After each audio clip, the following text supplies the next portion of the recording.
आवर Sayali fashion designer channel आणि मी आहे सायली। तर आपल्या आजच्या नवीन अशा छानशा व्हिडिओमध्ये मी तुम्हा सर्वांचं मनापासून स्वागत करते।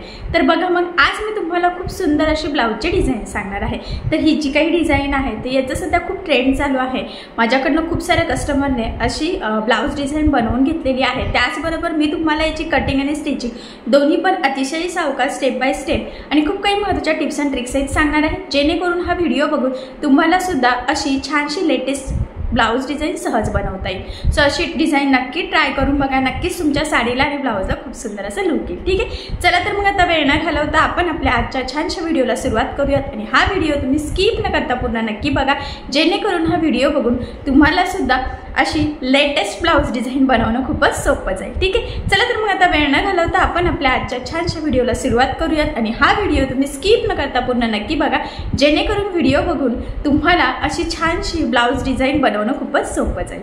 ठीक आहे, चला तर मग आता आपण डिझाइन कटिंग स्टिचिंग करायला सुरुवात करूयात। तर इथे तुम्ही बघू शकतात की छान असा ब्रॉकेट टाईपचा ब्लाउज आहे आणि मी थोडासा पाव मीटरपेक्षा सुद्धा कमी कपडा घेतलेला आहे इथे साडीचा डिझाइन बनवण्यासाठी। ठीक आहे, तर बघा मग हा जो काही कॉन्ट्रास्ट कलर कॉम्बिनेशनचा आज आता आपण खूप सुंदर अशी डिझाइन बनवणार आहोत। आणि इथे मी ऑलरेडी अस्तर आणि मी म्हटलं आताच की ब्लाउजचा बॅक पार्ट कटिंग केलेला आहे। तर मग तुम्हाला सगळ्यात आधी आता ह्या बॅक पार्टचं मेजरमेंट कसं आहे ते सांगते, म्हणजे तुम्हाला तुमच्या मापानुसार या डिझाईनसाठी कशा पद्धतीने कटिंग स्टिचिंग करावी तर हे सहज लक्षात येईल। तर बघा ब्लाउजची उंची आहे ते 12.5 1 इंच मार्जिन असं टोटल आपण इथे 13.5 इंचाला मार्किंग करून घेतलेली आहे। त्यानंतर इथे 2.5 इंच गळा रुंदी आणि 5.5 शोल्डर आपण घेतलेला आहे। आणि इथून जो काही मुंडा आहे तर तो सुद्धा इथे 5.5च घेतलेला आहे। साईजनुसार वेगवेगळा घ्यायचा असतो, तर त्याचे चार्ट मी ऑलरेडी आपल्या सायली फॅशन डिझायनर या चॅनलवर टाकले। आणि इथून छातीचा चौथा भाग अधिक 1.5 किंवा 2 इंच मार्जिन तुम्हाला जेवढा हवा आहे त्यानुसार। ठीक आहे, तर अशा पद्धतीचे मापे टाकून आपण हा बॅक पार्ट इथे कटिंग केलेला आहे। आता गळ्याची जी काही मार्किंग आहे तर ती सगळ्यात आधी आपण अस्तरचा जो काही बॅक पार्ट आहे तर त्यावर करणार आहोत। तर बघा इथून टेप ठेवायचा आणि जेवढी तुमची म्हणजे मागचा गळा असेल त्यामध्ये अर्धा इंच एक्स्ट्राचं मार्जिन ॲड करून मार्किंग करायची आणि 2.5 इंच गळा रुंदीची खाली आणि वरती असं दोन्ही साईडला मार्किंग करून घ्यायची आहे। ठीक आहे, तर बघा मी इथे सुद्धा केलेली आहे आणि मागचा गळायचा होता 9, अर्धा इंच मार्जिन असं टोटल मी 9.5ला मार्किंग इथे करून घेतलेली आहे। आणि बघा त्यानंतर आता पुन्हा 2.5 इंच गळा रुंदीची मार्किंग करून इथे मी हा बॉक्स इथे बेसिकली ड्रॉ करते। ही आपली बेसिक स्टेप आहे, कुठलाही गळा असो। आणि त्यानंतर काय करायचं आहे, साईडने आपल्याला इथे 2.5 किंवा 3 इंचाला मार्किंग करायची। तर मी ती 3ला मार्किंग केली आणि हा जो काही शेप आहे तर तो ह्या पद्धतीने इथे आपल्याला मॅच करायचा आहे। आणि त्यानंतर तिथून थोडासा खाली आपल्याला इथे गोलाकार अशा पद्धतीने ड्रॉ करायचा आहे। ठीक आहे, हा थोडासा तुम्ही अशा पद्धतीने सुद्धा घेऊ शकतात, म्हणजे थोडा कमी डीप होईल। तर अशा पद्धतीने आपण इथे गळ्याची मार्किंग करून घेतलेली आहे। आणि आता आपल्याला इथे ही जी काही मार्किंग केलेली आहे एक्झॅक्टली यावरच कटिंग करायचं आहे। आता कटिंग कशी करायची तर ते मी तुम्हाला सांगते। मी फक्त मार्किंग थोडी डार्क करते, म्हणजे तुमच्या लक्षामध्ये येईल की एक्झॅक्ट आपला शेप कुठला आहे ते। ठीक आहे, आता बघा आपण हे कटिंग करून घेऊयात। आणि आता इथून कटिंग करताना इथून सुरुवात करायची आहे, फक्त इथपर्यंत लक्षात राहू द्या। आणि त्यानंतर मग वरून पुन्हा आपल्याला या शेपपर्यंत कटिंग करून घ्यायचं आहे। बघा ह्या पद्धतीने फक्त एवढाच शेप आपण कटिंग केलेला आहे। ठीक आहे, तर अशा पद्धतीने आपण हा मधला गळा कट केलेला आहे। आता आपल्याला ब्लाउजचा बॅक पार्ट आणि अस्तरचा बॅक पार्ट एकमेकाला जोडून घ्यायचं। त्यासाठी ब्लाउजचा बॅक पार्ट सरळ ठेवायचा आणि त्यावर आपण कटिंग केलेला अस्तरचा जो काही बॅक पार्ट आहे तर तो ठेवून घ्यायचा। त्यानंतर इथे सेंटरला 1 पिन आणि दोन्ही साईडच्या शोल्डरला 1-1 पिना अशा टोटल 3 पिना लावून घ्यायच्या, जेणेकरून स्टिचिंग करताना सोपं जाईल। आणि शोल्डरला पिना लावल्यामुळे आपला गळा स्प्रेड होणार नाही, म्हणजे शोल्डर उतरण्याचे चान्सेस सुद्धा राहणार नाही। आणि एकदा गळा रुंदी इथे चेक करून घ्यायचं 5 बरोबर येते का, तर बरोबर आहे। ठीक आहे, तर बघा सगळ्यात आधी आता आपल्याला गळ्याच्या साईडने साधारणतः पाव इंचाचं मार्जिन ठेवत इथे टीप मारून घ्यायची आहे। आता टीप मारताना ते गोळा होणार नाही याची काळजी घ्यायची। आणि सगळ्यात महत्त्वाचं म्हणजे एकसारखं मार्जिन येईल, कारण की आता आपण ही जी काही टीप मारत आहोत तर यावरच आपला गळ्याचा शेप सगळा डिपेंड आहे। आता हा जो काही गळ्याचा आकार आहे तर हा तुम्ही कॅनव्हास पेपर लावून सुद्धा करू शकतात किंवा बिना कॅनव्हासचं सुद्धा करू शकतात, जसं मी करत आहे तसं। ठीक आहे, तर बघा इथे टीप मारून झालेली आहे। त्यानंतर आता काय करायचं, कमरेच्या साईडला लगेचच आपण साधारणतः अर्धा इंचाचं मार्जिन ठेवून टीप मारून घेऊयात, जेणेकरून आपला गळ्याचा पार्ट आणि कमरेचा पार्ट दोन्हीही सोबतच इथे रेडी होईल। आणि बघा मग ह्या पद्धतीने इथे मी हे कटिंग करून घेतलेलं आहे। त्यानंतर मधला जो काही शेप आहे तर तो सुद्धा इथे आपल्याला कटिंग करून घ्यायचा आहे। ठीक आहे, इथे कुठेही एक्स्ट्राचं मार्जिन आपल्याला पकडायचं नाही। हा पॉईंटसुद्धा खूप इम्पॉर्टंट आहे, सो तो तुम्ही नक्की लक्षात ठेवा। आणि त्यानंतर आपल्याला गळ्याला द्यायचे आहे छोटे छोटे कट्स, जेणेकरून ज्यावेळेस आपण हा बॅक पार्ट सरळ करू त्यावेळेस तो व्यवस्थित फोल्ड व्हावा आणि त्याचा शेपसुद्धा आपल्याला प्रॉपर जसं आपण मार्किंग केलेलं आहे तसंच यावा। यासाठी ही स्टेप खूप इम्पॉर्टंट आहे, तुमचा गळा कुठलाही असो तरीसुद्धा। ठीक आहे, कट्स मारून झाल्यानंतर आता पिना काढून हा बॅक पार्ट आपण ह्या पद्धतीने सरळ करून घेऊयात। हे बघा, आणि हा सरळ झाल्यानंतर गळ्याच्या साईडला प्रॉपर असा व्यवस्थित प्रेस करायचा आहे आणि खाली कमरेच्या साईडला सुद्धा। आणि सगळ्यात आधी आता आपल्याला कमरेच्या साईडला इथे द्यायची आहे दाबटीप। तर बघा, इथे दाबटीप देताना काळजी घ्यायची आहे की जो काही आपला अस्तरचा कपडा आहे तर तो वरती दिसणार नाही, जेणेकरून आपली गळ्याची फिनिशिंग बिघडणार नाही। त्याचबरोबर गळ्याचा शेप प्रॉपर यावा यासाठी अतिशय सावकाश तुम्ही मी ज्या पद्धतीने थोडं थोडं पकडत इथे दाबटीप देत आहे, सेम तुम्हीसुद्धा त्याच पद्धतीने द्यायचं आहे, म्हणजे तुमचासुद्धा गळ्याचा शेप एकदम प्रॉपर असा फिनिशिंग सहित नक्कीच रेडी होईल। गडबडीमध्ये काय होतं की टिप थोडीशी तिरकी वगैरे जाण्याचे चान्सेस असतात, त्याचबरोबर फिनिशिंगसुद्धा बदलते, कधी कधी आपला कपडा एकसारखा पकडला जात नाही म्हणून। आणि त्यानंतर बघा, आता लगेचच आपण कमरेच्या साईडला सुद्धा इथे दाबटीप देऊन घेऊयात। आणि इथे सुद्धा दाबटीप देताना काळजी घ्यायची आहे की जो काही आपला अस्तरचा कपडा आहे तर तो वरती दिसणार नाही, जेणेकरून आपला हा बॅक पार्ट छान असा प्रॉपर फिनिशिंग सहित नक्कीच होईल। तर बघा, इथे लक्षात येईल की गळा आणि कमरेचा पार्ट दोन्ही आपलं फिनिशिंग सहित सोबतच रेडी झालं। त्यानंतर ह्या पद्धतीने आपल्याला मेन फॅब्रिक आणि अस्तर एकमेकाला जोडून घ्यायचं आहे। हे जोडताना ते कुठेही गोळा होणार नाही याचीसुद्धा आपल्याला काळजी घ्यायची आहे। आणि सगळ्यात महत्त्वाचं म्हणजे आता हे जोडून झाल्यानंतर आपल्याला जे काही एक्स्ट्राचं आहे तर ते इथे कटिंग करून घ्यायचं आहे, कारण तुम्हाला सगळ्यांनाच माहीत आहे की अस्तरवर आपण परफेक्ट कटिंग करतो आणि ब्लाऊज पीसचा कपडा आपण थोडं एक्स्ट्राचं मार्जिन ठेवून कटिंग करतो, जेणेकरून आपल्याला ज्यावेळेस आपण स्टिचिंग वगैरे करू तर ते कमी पडायला नको आणि कटिंग स्टिचिंग करणं सोपं जावं त्यासाठी। म्हणूनच मग गळा फिनिशिंग सहित प्रॉपर रेडी झाल्यानंतर ह्या पद्धतीने अस्तर आणि मेन फॅब्रिक एकमेकाला जोडून एक्स्ट्राचं कट करून परफेक्ट मापाचा बॅक पार्ट रेडी करायचा असतो आपल्याला पुढची डिझाईन बनवण्याच्या आधीच। तर बघा, मग हा बॅक पार्ट इथे आपला रेडी झालेला आहे, तुम्ही इथे बघू शकता। ठीक आहे, आता ह्या पद्धतीने तो फोल्ड करून सगळ्यात आधी आपल्याला एक मध्यभागी इथे मार्किंग करून घ्यायची आहे। तर मी इथे चॉकच्या साईडने बघा सेंटरला बरोबर एक लाईन ड्रॉ करून घेतलेली आहे। त्यानंतर काय करायचं आहे बघा, आता आपण जो काही साडीचा कॉन्ट्रास्ट कपडा घेतलेला आहे थोडासा डिझाईन बनवण्यासाठी, तर तो इथे मी घेते। आणि आता कशा पद्धतीने पुढची डिझाईन बनवायचं तर हे मी तुम्हाला व्यवस्थित सांगते, म्हणजे तुमच्या ते इझिली लक्षात येईल। फक्त एवढा गळा व्यवस्थित रेडी करून घ्यायचं आणि ते किती उरते आपल्याला थोडासा डिस्टन्स ठेवून ते बनवायचं आहे। तर 3 इंच उरते, खाली किती डिस्टन्स आहे गळ्याच्या खाली ते मोजून घेतलं, म्हणजे 4 होता, 1 इंचाचं तरी आपल्याला मार्जिन हवं आहे। आणि बघा, आता ह्या पद्धतीने मी थोडासा कपडा इथे कट करून घेते, ह्या पद्धतीने फोल्ड करून बघा। रुंदीसुद्धा आपल्या गळ्याची जेवढी रुंदी आहे ना तर त्यानुसार घ्यायची आहे ती। तर बघा, मी इथे डबल फोल्ड पट्टी कट करून घेतलेली आहे आणि आता सगळ्यात आधी एक साईडने स्टिप मारून घेणार आहे। तर इथे मी मॅचिंग दोरा घेतलेला आहे, जेणेकरून आपली फिनिशिंग वगैरे प्रॉपर यावे। सो तुम्हीसुद्धा बॉबिनचा म्हणजे खालचा दोरा जर सेम तुम्ही ठेवू शकता, फक्त वरचा दोरा चेंज करून घ्यायचा, कारण की आता कपड्याचा कलर वेगळा आहे त्यासाठी। ठीक आहे, तर बघा, हे 5.5 आहे आणि खाली जवळजवळ 3-3.5 येते। ठीक आहे, आणि इथे 3 येईलच आता। आणि बघा, मग इथे मी एक टिप मारून घेतलेली आहे वरच्या साईडने, सेम त्याच पद्धतीने खालच्या साईडने सुद्धा आपल्याला टिप मारून घ्यायचं आहे बघा। आणि कपडा एक साईडला तर जॉईंटच होता, तर एक साईडला ओपन होतं, तर मी तसंच ओपन ठेवलेलं आहे। एक्स्ट्राचं थोडं कट करून घेते बघा, दोन्ही साईडचे धागे वगैरे। आणि आता हे आपल्याला सरळ करून घ्यायचं आहे बघा ह्या पद्धतीने, आणि उलटं ठेवून टिप मारलेली आहे, लक्षात राहू द्या। आणि एक साईडने जॉईंटच होतं, त्यामुळे टिपचा प्रश्नच नाही, पण एक साईडने आपण ओपन ठेवलं म्हणजे ते आपल्याला सरळ करता येईल। आता काय करायचं आहे बघा, आपल्याला इथे या पद्धतीने फोल्ड करून आपण एक टिप टाकून घेऊयात।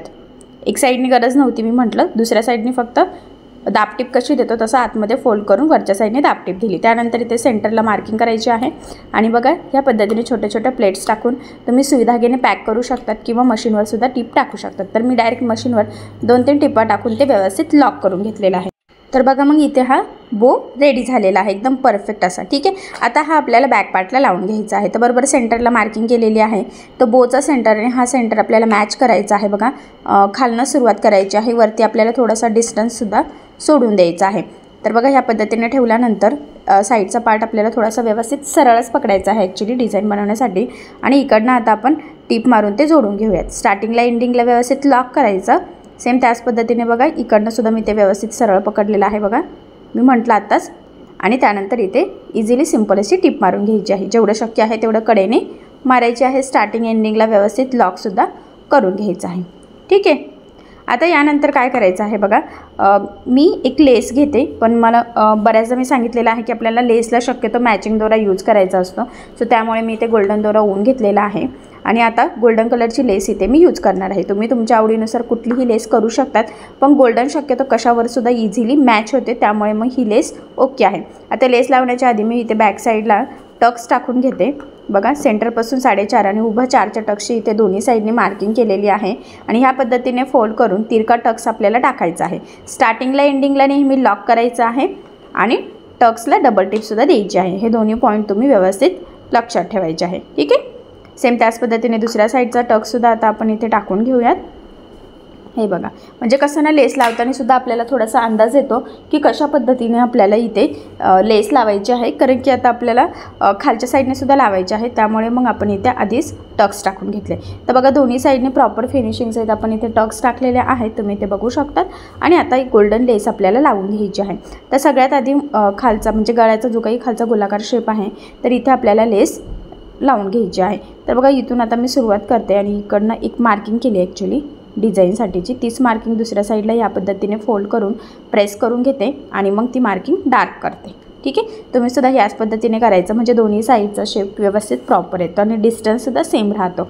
तर बघा सगळ्यात आधी ह्या पद्धतीने इथे गोलाकार आपल्याला लेस लावून घ्यायची आहे. मी पुन्हा सांगते, तुम्ही तुमच्या आवडीनुसार कुठलीही लेस लावू शकतात, पण ही लेससुद्धा छान असते, ट्रेंडमध्ये असते आणि बऱ्याच कस्टमरला ही लेस आवडते सुद्धा, कारण ती लवकर खराबसुद्धा होत नसते. सो त्यामुळे तुम्हीसुद्धा अशी लेस इझिली यूज करू शकता. ठीक आहे. तर बघा इथे मी ही लेस लावून घेतली. एवढंच नाही, त्याला डबल टिपसुद्धा दिलेली आहे, जेणेकरून ते लवकर निघण्याचे चान्सेस राहणार नाही आणि त्याची प्रॉपर फिनिशिंगसुद्धा येईल. तर बघा त्याच्या खालीच बरोबर थोडंसं किंचितचं मार्जिन ठेवत आपल्याला अजून 30 लेस लावून मग त्यानंतर इथे बोला कंटिन्यू करायची आहे. बघा जसं बोचा शेप आहे ना, तसंच आपल्याला तो व्यवस्थित कडेकडेने लावून घ्यायचा आहे आणि मग पुन्हा ती कंटिन्यू आपल्याला तशीच कमरेच्या साईडला सुद्धा लावून घ्यायची आहे. ठीक आहे. एक्स्ट्राची मी इथे कट करून घेतलेली आहे. आता ह्या लेसला सुद्धा डबल टिप द्यायची. मी नेहमी सांगते आणि आजसुद्धा पुन्हा सांगते की शक्यतो लेस तुमची जाड बारीक कशीही असो डबल टिप देत चालायची आहे. त्यामुळे 2-3 फायदे असतात की मी आताच म्हटलं की फिनिशिंग प्रॉपर येते, त्याचबरोबर लेस लवकर खराब होत नाही आणि डबल टिप दिल्याने ती व्यवस्थित दाबून राहते, म्हणजेच ती वरती तरंगतसुद्धा नाही.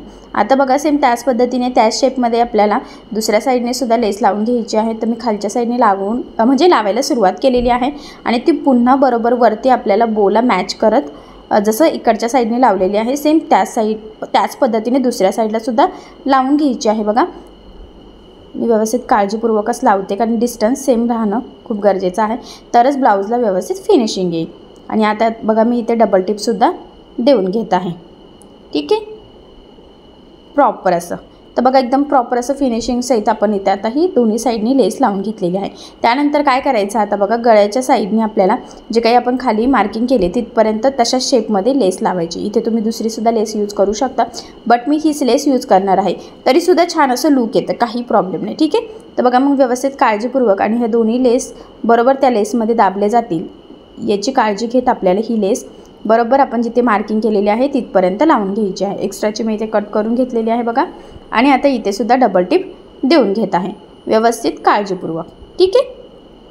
सेम त्याच पद्धतीने आता आपण दुसऱ्या साईडला सुद्धा ती लेस लावून घेऊयात. मार्किंग तर आपण ऑलरेडी केलेलीच आहे. ठीक आहे. आणि इथं गळ्याच्या साईडला मी काही जास्त डिस्टन्स सोडलेला नाही आहे, तर तुम्हीसुद्धा नाही सोडला तरीसुद्धा चालेल, काही प्रॉब्लेम नाही, कारण की आपल्याला ही डिझाईन व्यवस्थित मॅच करायची आहे आणि खालच्या शेपला ज्या काही लेस लावलेल्या आहेत तर त्या ह्या लेसमध्ये दाबल्या जावा यासाठी मग व्यवस्थित काळजीपूर्वक ह्या पद्धतीने आपण इथे लेस लावून घेतलेली आहे. आता इथेसुद्धा मी डबल टिप देऊन घेते. ठीक आहे. हे बघा व्यवस्थित थोडंसं आणि बघा मग मी इथे सुद्धा डबल टिप देऊन घेतलेली आहे. तर फायनली दोन्ही साईडने छान असं आपण इथे लेस लावून घेतलेली आहे. बघा तुम्ही इथे बघू शकतात, एक्स्ट्राचं मी धागे वगैरे थोडंसं कट करून ते सेम करून घेतलेलं आहे. तर बघा मग फायनली आपण खूप छान असं कलर कॉम्बिनेशन सहित लेस वगैरे लावून इथे ही डिझाईन बनवून घेतलेली आहे. त्यानंतर इथे आता वरती आपल्याला नॉटसुद्धा लावायचे आहे.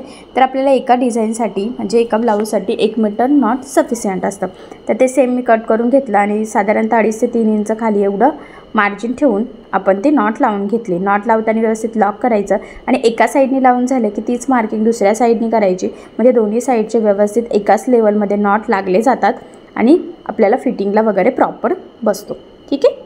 एक्स्ट्राचे धागे वगैरे कट करून घेते आणि फायनली दोन्ही साईडनी नॉट लावून घेतलेले आहे. आता इथे कस्टमरला रेडीमेड जे काही लटकन असतात तर ते लावायचे होते, त्यामुळे मग मी इथे काही फॅब्रिकपासून बनवलेलं नाही. जर तुम्हाला फॅब्रिकपासून बनवायचे असेल तर तुम्ही बनवू शकता, कारण की आपल्या चॅनलवर फॅब्रिकपासून लटकन बनवण्याचे बरेचसे व्हिडिओ अवेलेबल आहेत, जेणेकरून तुम्हाला फॅब्रिकपासून छान न्यू डिझाईन्स बनवता येईल. सो ते व्हिडिओ बघून तुम्ही तसे लटकन इझिली बनवू शकता. तर बघा मग फायनली आपला खूप सुंदर असा बॅकनेक इथे रेडी झालेला आहे आणि तुमच्या नक्कीच लक्षात आलेलं असेल की साडीचा थोडासा कपडा वापरून आपण किती सुंदर अशी सुंदर कलर कॉम्बिनेशनचं डिझाईन बनवू शकतो. आणि ही जी काही डिझाईन आहे त्याची पद्धत खूप सोपी आहे.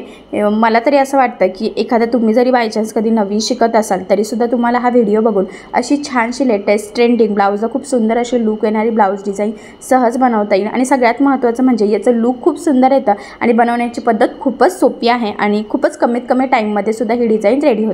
सो अशी डिझाईन तुम्ही सुद्धा नक्की ट्राय करून बघा.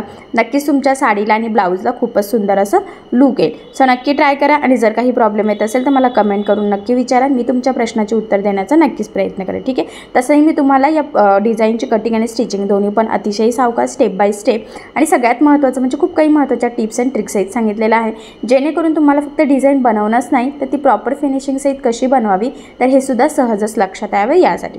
ठीक आहे. सो चला मग आता आपण आपला आजचा व्हिडिओ इथेच थांबूयात आणि तुम्हाला आपला आजचा व्हिडिओ आजची ब्लाऊज डिझाईन कशी वाटली हे मला कमेंट करून नक्की कळवा. त्याचबरोबर आपली डिझाईन आवडली असेल तर व्हिडिओला लाईक करायला विसरू नका आणि असेच नवनवीन छानसे व्हिडिओज बघण्यासाठी आपल्या सायली फॅशन डिझायनर या चॅनलला लाईक करा, शेअर करा आणि सबस्क्राईब करायला विसरू नका. ठीक आहे. आणि ज्यावेळेस तुम्ही सबस्क्राईब कराल त्यावेळेस त्यासमोरील बेल आयकॉन ही नक्की प्रेस करा. त्यामुळे काय होईल, जेव्हा मी नवीन व्हिडिओज टाकेल त्याचं नोटिफिकेशन तुम्हाला तुमच्या मोबाईलवर येईल. ओके. थँक्यू.